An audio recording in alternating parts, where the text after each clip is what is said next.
எல்லாருக்கும் வணக்கம்.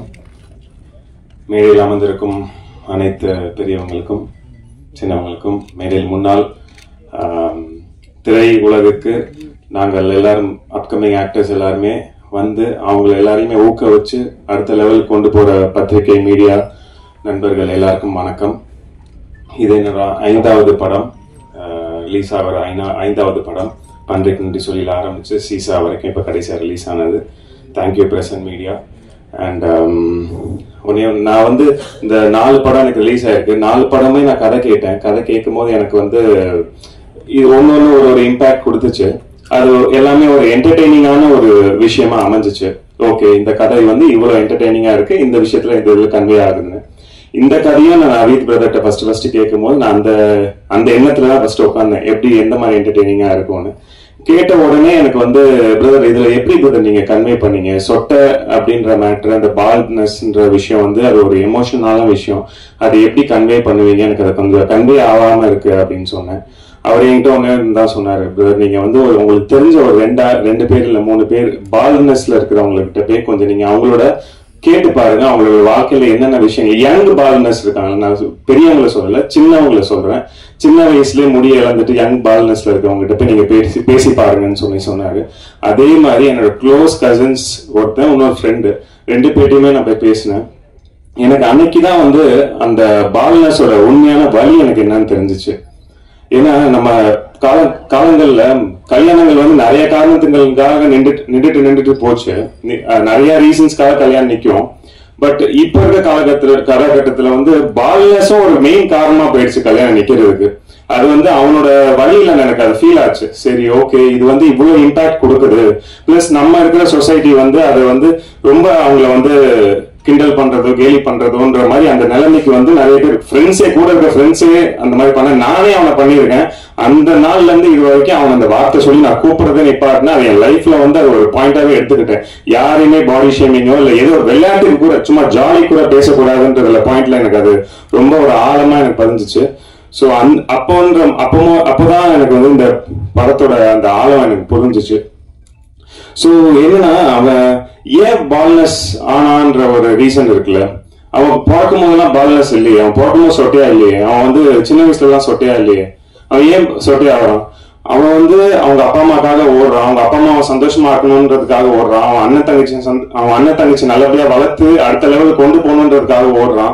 அவன் வாழ்க்கை ஃபுல்லா ஸ்ட்ரெஸ் ஆகி தான் அவனுக்கு அந்த எண்டுல அவனுக்கு கல்யாணம்னு வந்து நிக்கும் போது கடைசியில வந்து பொண்ணு கிடைக்கல, பொண்ணு வந்து மாப்பிள்ளைக்கு வந்து முடியலன்றாங்க. இப்படி இந்த ரீசன்ஸ்னால அவனோட கல்யாணங்கள் தள்ளி போகுது. சோ இது எல்லாமே அவன் காரணம் இல்லையே. சொட்டன்றது வந்து ஒரு நேச்சர் தான். அது வந்து நம்ம ஒரு குறையா வந்து ஒருத்தன் சொல்லி அதனால அவனுக்கு வந்து வாழ்க்கை ஸ்ட்ரெஸ் ஆகி கடைசியில அவன் முடி இல்லாம போய் உட்காந்துட்டு இருக்கான். எனக்கு தெரிஞ்ச ஒருத்தர். சோ அந்த கனெக்ஷன் வந்து என்னன்னா, நம்ம வந்து சொசைட்டி வந்து அவனை ரொம்ப திணிக்க கூடாது, பால்னஸ்ல இருக்கவங்களை வந்து இப்படிதான்ன்றது திணிக்க கூடாது, அவங்களை வந்து பாடி ஷேமிங் பண்ணக்கூடாதுன்றதுக்கு இந்த படம் வந்து ஒரு நல்ல ஒரு யதார்த்தமா நல்ல ஒரு எக்ஸாம்பிளா அமையும். அதுல நான் கண்டிப்பா நம்புறேன்.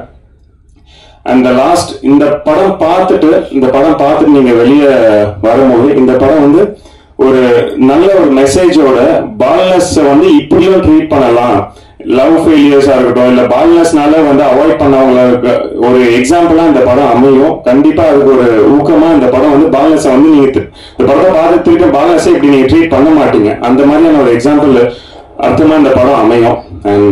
அதுதான் அந்த ரீசன்ல எனக்கு ஒரு உணர்வு கொடுத்து இந்த படத்தை பண்ண வச்சு thank you so much for Naveed brother. இந்த படத்துக்கு எனக்கு வாய்ப்பு அளித்ததுக்கு ரொம்ப நன்றி.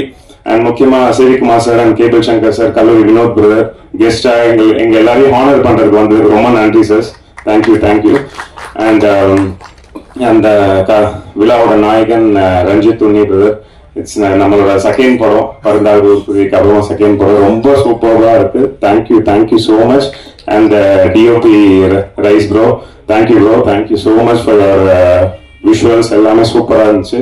அண்ட் லைனா அப்படியே சொல்லிடுறேன், கோபால் பிரதர், ஜிதேஷ் ப்ரோவோட நான் அடுத்தது எனக்கு சீசான்ற மூவி ஜிதேஷ் ப்ரோ அப்பதான் எனக்கு நல்லா இன்ட்ரடியூஸ் ஆகி க்ளோஸ் ஆனோம். ஸோ இந்த மூவி அவர் விஷுவல்ஸ் பார்த்தோன்னே ப்ரோ நான் கண்டிப்பா இந்த படத்தை நம்ம பண்ணிக்கிறோம், 10 மியூசிக்ல பண்ணிக்கலாம் அப்படின்னு சொல்லிட்டு ஆஸ் அ 10 மியூசிக்கா அவங்க தான் இதுல இன்வால்வ் ஆகி பண்ணி மியூசிக் ரைட்ஸ் வாங்கியிருக்காங்க. Thank you brother.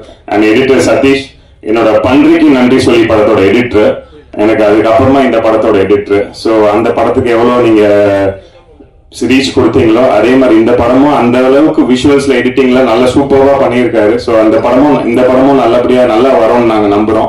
So thank you bro KP Raja bro, thank you KP Raja brother. From the ஸ்கிராச்ல இருந்து எனக்கு வந்து பிரதர் பால்னஸ்னா ஒரு டிஃப்ரெண்டான ஒரு டைலாக் டெலிவரியில இருந்து எல்லாமே எனக்கு வந்து அவர் தான் எனக்கு சொல்லி கொடுத்தாரு. அதான் ஓப்பனா ஒத்துக்கணும்.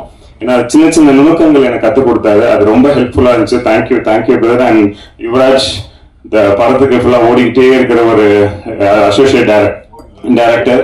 So thank you Yuvraj. And co actors Varshini and Shalini, இவங்க கூட ஒர்க் பண்ணதுல I'm so happy. Thank you both of உங்க 2 பேருக்கிட்டையும் செப்பரேட்டான ஷெட்யூல்ல ஒர்க் பண்ணோம். ரொம்ப ஹாப்பியா இருந்துச்சு. இல்ல வார்த்தைலாம் வரல. அண்ட் முக்கியமா ரோபோ சங்கர் அண்ணன் ரொம்ப நன்றி. நான் உங்க கூட ஒரு screen space first time share பண்ணியிருக்கேன். Thank you so much. And robo Shankar அண்ணன், கேபி வினோத் பிரதர், கேபி புகழ் அண்ணன், இவங்க எல்லாரும் கூடயும் ஒரு ஸ்கிரீன் ஸ்பேஸ் ஷேர் பண்ணல. I'm so happy. And Asla sister, thank you so much for your அவங்க கூட ஒரு கேமியோ சாங் பண்ணியிருக்கோம். இன்ட்ரெஸ்டாக அது கோலுகப்பா சாங். அதில் எல்லாரும் அவங்க கூட உங்க ஸ்கிரீன் ஸ்பேஸ் ஷேர் பண்ண ஐம் சோ ஹாப்பி. ரியா, உங்களோட காலேஜ்ல அவங்க தான் லவ் பண்ணுவேன். ஸோ அந்த மாதிரி ஒரு சீக்வன்ஸ்ல தான் அவங்க கூட ஒரு ஸ்கிரீன் ஸ்பேஸ் இருந்துச்சு. So thank you so much. And முக்கியமா விதாகர் லிரிசிஸ்ட், அவர் கூட 12வது ஒரு புதிய முன்னாடி படம் அவர் லிரிக்ஸ் எழுதியிருந்தாரு. So thank you bro, thank you so much. And Anand bro, thank you. Anand brother வந்து என்னை அண்ணன் கூப்பிடுவாரு. பட் எனக்கு வந்து கூச்சமா இருக்கும் நீங்க அண்ணன் என்னை கூப்பிடுறது. ஸோ அது அவரு ஏஜ் என்னன்னு எனக்கும் தெரியாது. So thank you Anand bro for being உங்க கூட ஒர்க் பண்ணதில்ல. Thank you one and all. பத்திரிகை மீடியா உங்க கையில தான் இருக்கு. நீங்க கண்டிப்பா ஒரு நல்ல படத்தை கொண்டு போய் சேர்ப்பீங்கன்னு நாங்க நம்புறோம். Thank you one and all for giving this opportunity. எல்லாருக்கும் நன்றி, வணக்கம்.